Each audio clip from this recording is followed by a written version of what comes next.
Assalamualaikum warahmatullahi wabarakatuh.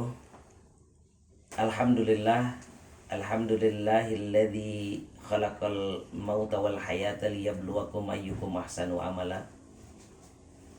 Asyhadu an la ilaha illallah wahdahu la syarikalah wa asyhadu anna Muhammadan abduhu wa rasuluhu alladzi la nabiyya ba'dah.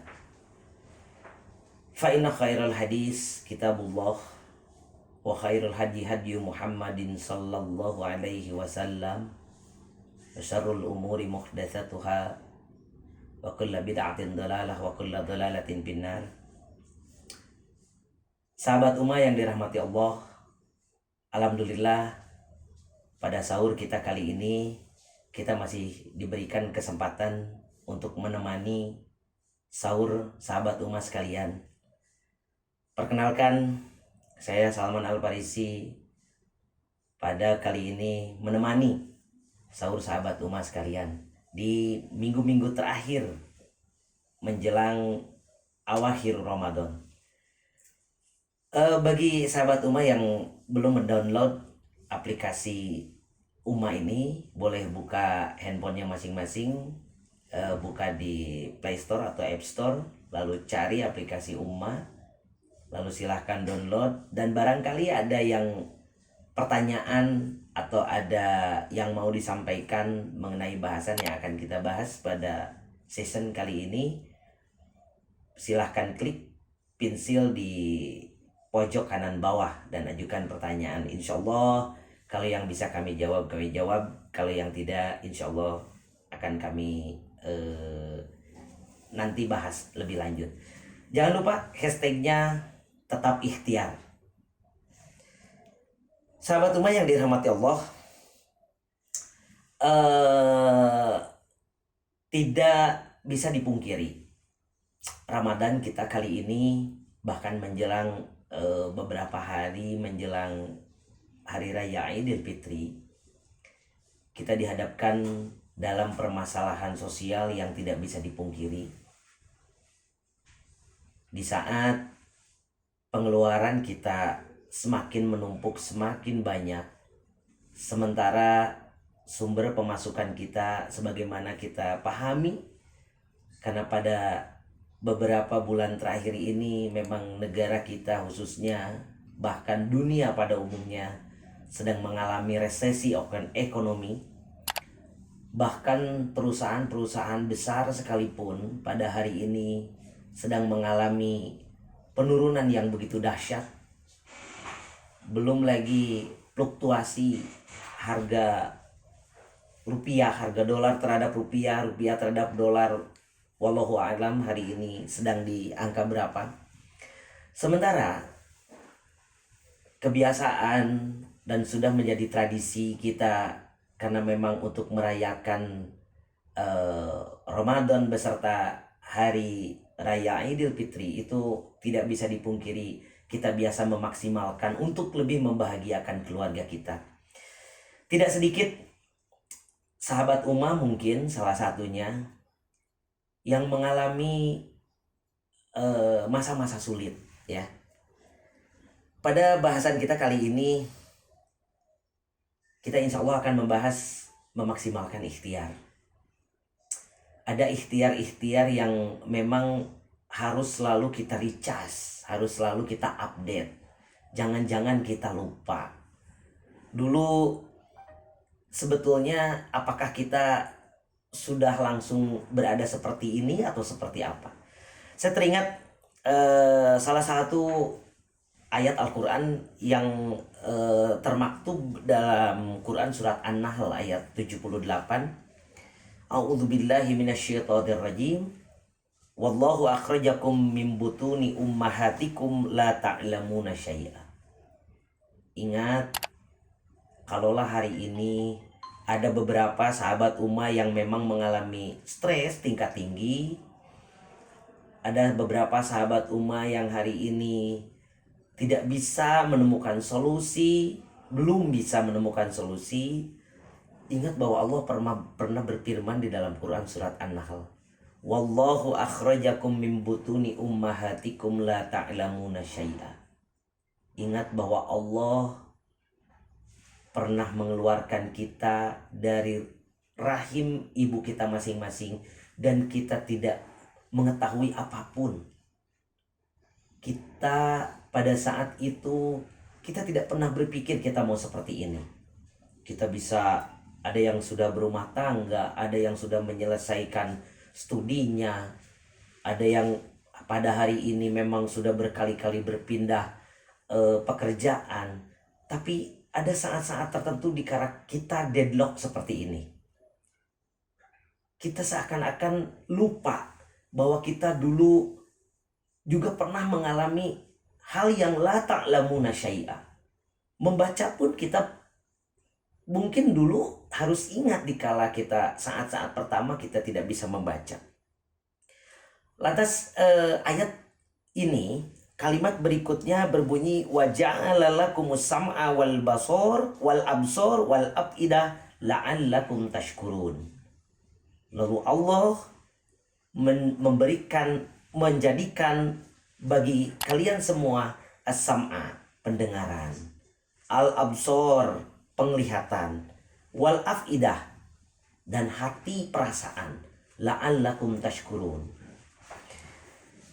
Tidak sedikit sahabat-sahabat Ummah mungkin yang pada hari-hari terakhir ini berkeluh kesah dikala THR-nya tidak turun, gajinya juga tidak didapatkan karena memang tingkat perusahaannya memang lockdown, perusahaannya memang sedang berhenti, tidak ada yang masih bisa produksi tapi tidak bisa ekspor.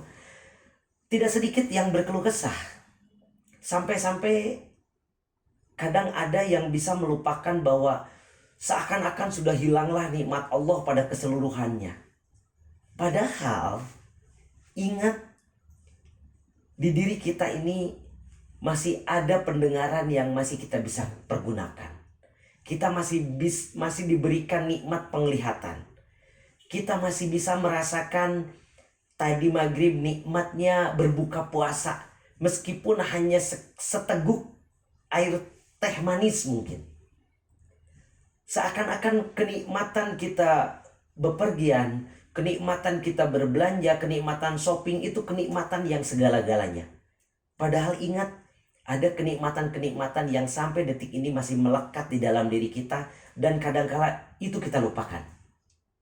Sahabat Ummah yang dirahmati Allah, saya pernah mengikuti ada kuantum syukur yang pada saat itu ini berbagi pengalaman saja. Saya dihadapkan oleh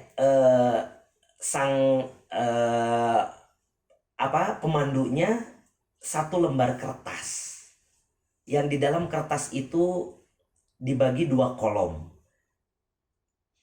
Satu kolom yang di situ kita harus menuliskan nikmat-nikmat yang seakan-akan hilang.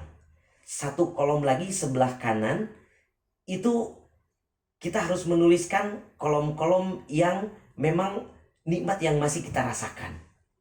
Dan ini ternyata efektif sekali. Itu dirasakan dan mungkin sahabat Ummah yang dirahmati Allah juga pernah merasakan momen itu. Dikala kita menghadapi masalah yang besar, ya, seakan-akan kita tidak pernah mengingat nikmat-nikmat yang ada. Akhirnya dikala kita harus menulis, karena pikiran kita fokus kepada pekerjaan, anggaplah saat ini ada pekerjaan-pekerjaan yang sudah hilang. Pasti kita menuliskan di kolom sebelah kiri, saya di PHK, saya dirumahkan, THR saya tidak cair. Itu ditulis pasti di kolom-kolom sebelah kiri. Lalu anak istri membutuhkan biaya yang begitu dahsyat, biaya yang begitu banyak. Kita tidak bisa memenuhi keinginan untuk bepergian. Pemerintah mentidakbolehkan kita mudik dan lain sebagainya ditulis di sana. Tapi seakan-akan kolom sebelah kanan itu hampa sama sekali. Padahal kalaulah boleh kita urut, sebetulnya lebih banyak mana? Kalaulah hari ini memang kita ditakdirkan Satu, pekerjaan kita memang dirumahkan atau di PHK sama sekali. Ingat bahwa kita pernah bekerja puluhan tahun sebelum kejadian ini terjadi. Lalu mana yang lebih lama? Apakah pekerjaan yang hari ini di-lock? Apakah pekerjaan yang hari ini dirumahkan? Atau kenikmatan yang jauh lebih lama? Tidak arif kayaknya, tidak bijak kayaknya kalau seandainya kita melupakan pekerjaan yang sudah kita nikmati puluhan tahun dengan dibandingkan oleh PHK yang hari ini kita hadapi. Begitu pula kalau seandainya kita membandingkan akan kesulitan yang kita hadapi pada hari ini dibanding beberapa puluh kali mungkin kita menikmati masa-masa Ramadan dan Idul Fitri dengan segala kelimpahan harta. Apalagi kalau seandainya berbalik kepada ayat yang tadi. Kalau kita urut, kita hari ini alhamdulillah masih memiliki keluarga yang masih setia mendampingi kita. Kita memiliki anak istri yang memang hari ini masih setia juga menemani dalam keseharian kita. Kita hari ini masih memiliki pendengaran yang masih kita bisa dengarkan, di antaranya mendengarkan aplikasi tayangan umat di sini. Ingat, itu kenikmatan yang tiada lain dan tiada bukan, harus kita syukuri. Saya pernah punya pengalaman. Kalaulah seandainya kita hari ini diharuskan oleh Allah Subhanahu wa Ta'ala membeli oksigen yang pada hari ini masih diberikan free oleh Allah Subhanahu wa Ta'ala, kira-kira berapa sebetulnya budget yang harus kita keluarkan? Belum lagi nikmat pendengaran, nikmat penglihatan, nikmat mencicipi makanan. Kita masih bisa menikmati semua itu. Hadirin sahabat umat yang dirahmati Allah Subhanahu wa Ta'ala, Allah memberikan beberapa poin sebetulnya melalui Rasulullah Shallallahu Alaihi Wasallam. Ada riwayat yang berbunyi, "Lau annakum tatawakkaluna 'alallahi haqqa tawakkulihi." Kalau seandainya kamu semua, kalian semua, tatawakkaluna, tetap bertawakal kepada Allah, haqqa tawakkulihi, dengan sungguh-sungguh tawakal kepada Allah, la razaqakumullah, pasti Allah memberikan rizki kepada kita semua, kama yarzuqut thair tagdu himason wa taruhu bitonan, sebagaimana layaknya seekor burung yang terbang pada pagi hari dalam keadaan perut kosong, lantas burung tersebut kembali pulang pada sore hari dalam keadaan perutnya isi. Padahal ingat bahwa sang burung itu tidak pernah bisa membaca dan menulis seperti kita. Burung pun pergi keluar tanpa akal dan ilmu pengetahuan sebagaimana layaknya yang kita miliki. Dan sang burung pun yakin berangkat tidak membawa bekal yang cukup. Mana ada burung terbang membawa tas, menggunakan baju yang ada sakunya di situ. Tapi Allah menjanjikan tagdu himason wa taruhu bitonan. Lantas hari ini, apakah kita hanya mau berdiam diri? Jadikan momen-momen kita di masa-masa Ramadan dengan berbagai macam pembatasannya seperti ini minimal. Bahkan sebetulnya kalau dilihat dari kacamata duniawi ini minimum. Padahal kalau dilihat dari sudut pandang hakikat syariat ini maksimum. Apa yang bisa kita ambil? Kalaulah 1 tahun ini kita dipergunakan untuk selalu berikhtiar mencari sumber keuangan nafkah untuk menghidupi anak istri kita. Lalu pada bulan-bulan ini, qadarullah, dengan berbagai macam cara Allah menakdirkan pemerintah mengeluarkan himbauan kita untuk tidak bisa keluar rumah. Jadikan ini momentum untuk kita membekali diri. Bisa dengan kita kembali memperdalam ilmu agama, bisa kita lebih berkreasi lagi di rumah kita masing-masing. Berbagai macam cara, mungkin dalam momen-momen dikala kita proses bekerja seperti kemarin, sebetulnya diri kita masing-masing mempunyai potensi. Siapa tahu kita memiliki keahlian untuk membuat kaligrafi, melukis, membuat kerajinan. Bahkan kita hari ini siapa tahu diberikan keahlian oleh Allah untuk menggunakan gadget kita masing-masing untuk berjualan. Kita ada teman-teman yang bisa memproduksi berbagai macam hal. Lalu jaringan kita, insya Allah kita harus ingat, kita harus selalu ingat, wa ma min dabbatin fil ardi illa 'alallahi rizquha. Ingat janji Allah yang tertulis dalam Quran surat Hud ayat ke-6, wa ma min dabbatin fil ardi illa 'alallahi rizquha. Jangankan kita manusia yang memiliki wujud fisik seperti ini, dari ukurannya saja sudah besar. Kita diberikan lagi akal dan pikiran. Kita diberikan fi ahsani takwim. Manusia ini diciptakan sebaik-baiknya penciptaan, semaksimal-maksimalnya penciptaan. Padahal Allah berjanji, wa ma min dabbatin fil ard illa 'alallahi rizquha. Jangankan kita manusia, dabah saja. Ada beberapa ulama yang menerjemahkan dabah ini binatang yang paling kecil. Kalaulah hari ini, anggap saja binatang yang paling kecil itu ulat, atau binatang yang bahkan lebih kecil daripada ulat. Kita tahu semut, bagaimana kecilnya semut, seperti apa kinerja semut. Dan Allah sudah menjanjikan rezekinya bahkan buat semut sekalipun. Ada pelajaran ayat kauniyah yang harus kita ambil dari sekitar kita, supaya untuk menjadikan keyakinan dalam diri kita semakin kuat kepada Allah Subhanahu wa taala. Husnudon kita, rasa syukur kita kepada Allah harus kuat. Ada sampel kecil di rumah kita masing-masing. Pasti kita pernah melihat sosok binatang yang bernama cicak. Bagaimana cicak ini makan? Sumber rezekinya dari mana untuk seekor cicak ini? Sebagaimana kita ketahui, bahkan mungkin dari masa kecil kita ketahui bahwa cicak ini makannya lalat atau nyamuk.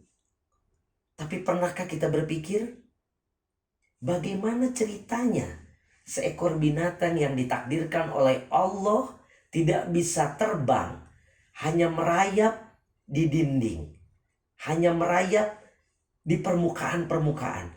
Tapi Allah menakdirkan cicak ini harus memakan, konsumsinya harus ditakdirkan seekor binatang yang binatang itu bisa terbang. Analoginya, kalau memakai analogi, memakai logika manusia, itu tidak masuk di akal. Tapi ternyata kita tidak pernah mendengar, menyaksikan ada pemberitaan yang memberitakan ada cicak kelaparan. Bahkan terlepas daripada benar atau tidak lagu di masa kecil kita yang biasa anak-anak kita nyanyikan, bahkan kita dari dulu kita nyanyikan, lagu cicak-cicak di dinding itu memiliki nilai ketauhidan yang begitu dalam. Dari lagu cicak di dinding saja, kalau kita bedah, kalau kita telaah, kalau kita pelajari dari sudut pandang kajian tauhid, itu memiliki nilai keimanan yang sangat besar. Mari kita perhatikan cicak cicak di dinding. Diam, dia merayap. Lantas kalimat berikutnya, datang seekor nyamuk. Rizkinya yang mendatangi cicak itu. Sebagaimana kita hari ini, kita yakin bahwa Allah masih memberikan.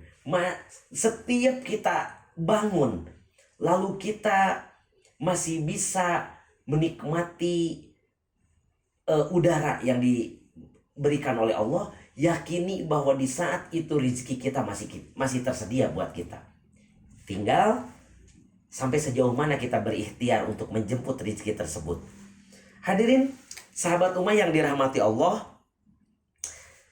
ada ayat berikutnya yang lebih harus kita perdalam lagi, yakni Quran surat Al-Jum'ah ayat 10. Faida kudiyatis sholah fangtashiru fil ard wabtagu min fadlillah. Ingatlah bahwa kita manusia harus senantiasa berikhtiar. Bahkan pada ayat ini dan dikala kita telah selesai melaksanakan sholat, fangtashiru fil ard, kita diperintahkan oleh Allah untuk menyebar di muka bumi. Wabtagu min fadlillah, kita diperintahkan oleh Allah untuk mencari fadlullah, untuk mencari rezekinya, mencari kenikmatannya, berikhtiar. Jadi kalau hari ini ada sahabat-sahabat umat yang hanya menggantungkan hidupnya pada doa bil lisan tanpa doa bil hal, hanya menggantungkan hidupnya pada doa bil qaul tanpa doa bil hal, rasa-rasanya kurang tepat karena bertabrakan dengan ayat yang tadi tertulis dalam Quran surat Al-Jum'ah. Makanya sangat wajar sekali dikala kita umat Islam diawali oleh Allah diberikan ayat-ayat qauliyah yang tertulis di dalam Al-Quran. Sementara makhluk Allah, umat manusia yang berada di bumi wilayah bagian barat, itu mereka membukanya dari ayat-ayat kauniyah. Tapi kita bisa saksikan hari ini, kenapa mereka yang membuka ayat-ayat kauniyah Allah, mereka memperhatikan ilmu pengetahuan eksakta, mereka membuat gebrakan-gebrakan teknologi, seakan-akan mereka jauh lebih bisa menikmati nikmatnya dunia ini dibandingkan kita, yang kita hanya membuka ayat-ayat kauliyah. Yang jadi masalah, kebanyakan dari kita, mungkin sahabat-sahabat umat sekalian, hanya menggantungkan pada doa kauliyah, doa bil qaul. Doa bil qaul itu doa-doa yang diucapkan pasca sholat atau di momen-momen mustajab doa. Padahal ada doa bil hal. Saya ambil contoh. Jikalau kita berdoa supaya kendaraan kita tidak dicuri oleh sang pencuri, seharusnya kita berdoa sebelum kita berdoa selesai melaksanakan sholat fardu, selayaknya kendaraan kita pun kita kunci, kita simpan di posisi yang aman. Itu dua bagian yang tidak boleh kita lepaskan. Doa bil qaulnya kita lakukan, ya Allah, kami titipkan kendaraan kami yang sudah terkunci rapat di garasi kami. Jangan sampai kita berdoa hanya menggantungkan kepada doa bil qaul. Kita menyimpan kendaraan kita di luar tanpa terkunci baik, tapi kita berdoa ribuan kali sekalipun, itu kemungkinan untuk dicurinya jauh lebih banyak. Baiklah sahabat umat yang dirahmati Allah, masuk kepada sesi pertanyaan-pertanyaan yang tadi di awal sama sahabat-sahabat Uma sudah dikirim melalui aplikasi Umanya yang di-download dari Play Store. Dengan mengklik gambar pensil di kanan bawah, ada beberapa pertanyaan yang masuk ya. Pertama, pertanyaan dari Akhi Toyib. Ustadz, saya merasa saya sudah banyak berikhtiar, tapi rezeki belum juga datang. Apa yang harus saya lakukan? Waduh, ini pertanyaannya ini kayaknya banyak juga, ini mewakili beberapa pertanyaan nih ya. Ada firman Allah yang termaktub di dalam Quran, surat At-Tolaq ya, ayat 2. Wa may yattaqillaha yaj'al lahu makhraja wa yarzuqhu min haitsu la yahtasib. Ya. Wa may yattaqillah, barang siapa yang bertakwa kepada Allah, yaj'al lahu makhraja, maka Allah akan memberikan solusi, jalan keluar. Wa yarzuqhu, dan akan memberikan rezeki kepadanya, min haitsu la yahtasib, dari jalan yang tidak disangka-sangka. Akhi Toyib, banyak berikhtiar tapi rezeki belum datang. Itu kayaknya Anda harus mulai merewind kembali. Ikhtiar saja pada dasarnya kita tidak dimintai oleh Allah untuk jadi sukses. Sebetulnya kita manusia ini hanya ditugaskan untuk berikhtiar semaksimal. Biarkan Allah yang memberikan hasilnya ya. Hanya Allah yang memberikan rewardnya. Jadi kita selalu tetap berikhtiar, meskipun usaha demi usaha mungkin belum berjodoh ya, belum datang kepada titik yang kira-kira seperti orang lain kelihatannya sudah ada di zona nyaman. Tapi insya Allah, karena kita memang hanya diwajibkan oleh Allah untuk beribadah, lanjutkan terus ikhtiarnya, insya Allah jadi ibadah ya. Selanjutnya dari Andre Baba. Pertanyaannya, bagaimana apabila istri yang bekerja sedangkan saya sebagai suami tidak bekerja karena saya mengalami gagal usaha yang berkali-kali. Waduh, ini fenomena yang terjadi banyak sekali ya pada akhir-akhir ini. Untungnya kita memang hari ini sudah terbiasa dengan istilah wanita karir ya. Jadi kalau kita merunut kepada aturan Islam, sebetulnya selayaknya seorang imam itu memang memiliki kewajiban untuk mencari nafkah ya. Tapi kenyataan yang terjadi, ada kalanya di masa-masa akhir ini justru yang lebih banyak peluang untuk memasuki dunia perusahaan itu justru kaum perempuan. Tinggal kita saja yang lebih harus menyesuaikan. Dan kita para suami juga jangan pernah berhenti berikhtiar ya. Karena pada dasarnya kalaulah hari ini istri kita yang memang menjadi pengganti tulang punggung keluarga, ingat itu sebetulnya bukan tugas utama mereka. Ya. Itu sebetulnya tugas utama kita. Tapi mudah-mudahan istri kita ridho dan kita pun selalu memposisikan diri sebagai pengganti backup daripada istri kita ya. Insya Allah yang penting rumah tangganya tetap terjaga baik ya. Istri kita ridho dan kita pun tetap ada di posisi sebagai layaknya seorang imam ya.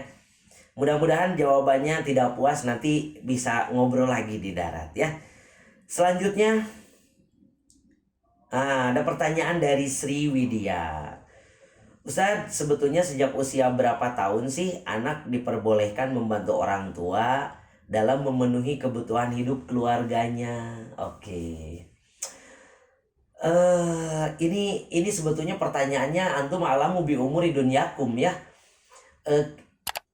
Kita lebih tahu sebetulnya dengan urusan-urusan keduniaan kita ya. Ada anak yang hari ini, tapi kita tidak boleh menafikan nih. Hari ini ada kebijakan pemerintah ya yang sebetulnya ada undang-undang eksploitasi anak. Nih, ingat tuh, kita harus sinkron, kita harus sinergi, kita harus sejalan dengan pemerintah yang sudah mencantumkan undang-undang eksploitasi anak ya. Tapi sebetulnya kalau kita merunut kepada kewajiban anak untuk melaksanakan sholat wajib saja, itu dikala dia sudah akil balik. Tapi tidak ada salahnya, bahkan Rasulullah SAW mengharuskan kita melatih mereka sejak dini. Mulai dari anak dilatih untuk melakukan ibadah, wudhu dan sholat ya. Hadirin sahabat umat yang dirahmati Allah, ada beberapa pertanyaan yang kayaknya tidak bisa dijawab saat ini ya. Oh, ada satu lagi nih. Pertanyaan datang dari saudara Asep Dadang. Saya korban PHK. Sampai hari ini belum mempunyai solusi pekerjaan. Lalu apakah saya kupur bila saya merasa marah, sedih, bahkan kadangkala saya putus asa dengan keadaan ini? Aduh, subhanallah. Ini kayaknya sahabat Asep Dadang juga bukan hanya Asep Dadang ya. Ada Asep Dadang yang lain yang memiliki perasaan yang sama. Ada satu cuplikan keterangan yang wala tai asumi rohillah. Janganlah pernah berputus asa ya dari rahmat Allah. Kalaulah hari ini kita merasa kufur, kita merasa memungkiri akan nikmat, ingat sebagaimana tadi di awal sudah saya bahas. Kalaulah kita sakit gigi, dari puluhan gigi yang kita miliki, paling banter kita sakit satu giginya. Masih ada tersisa gigi-gigi yang lain yang sebetulnya tidak sakit. Dan kalau seandainya kita hari ini diberikan cobaan, kena PHK, ingat ayat Al-Quran, wala nabluwannakum bisyai'in. Syai'un loh. Jadi yang diuji itu hanya syai'un. Syai'un itu kan bagian kecil.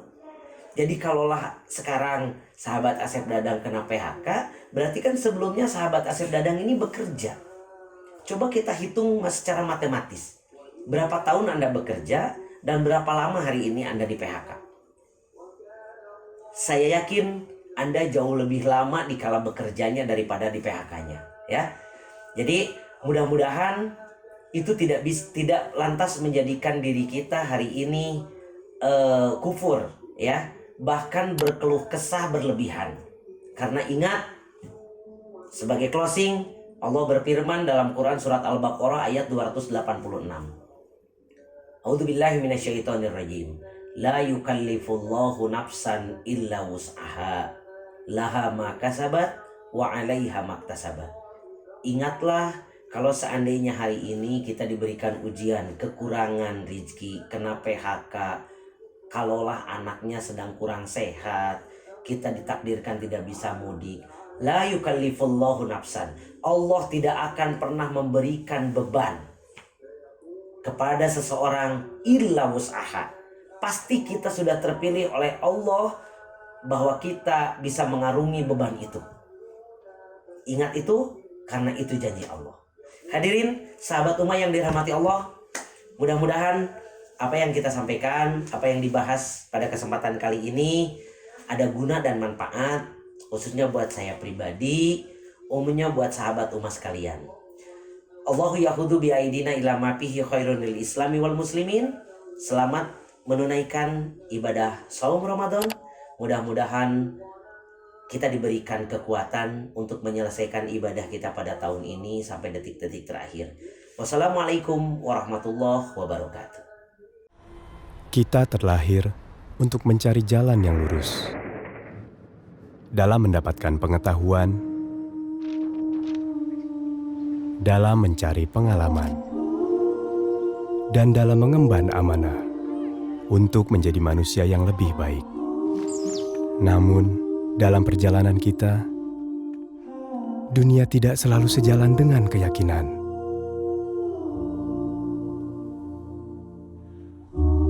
Zaman mendatangkan beragam pilihan. Namun yang baik untuk kita tidak selalu jelas di depan mata. Karena itu, Ummah hadir untuk kita. Sebagai penunjuk arah yang insya Allah memberi pencerahan. Dan sebagai sahabat yang insya Allah senantiasa mengingatkan. Dalam perjalanan kita pulang menuju jannah. Ummah, teman ibadahmu.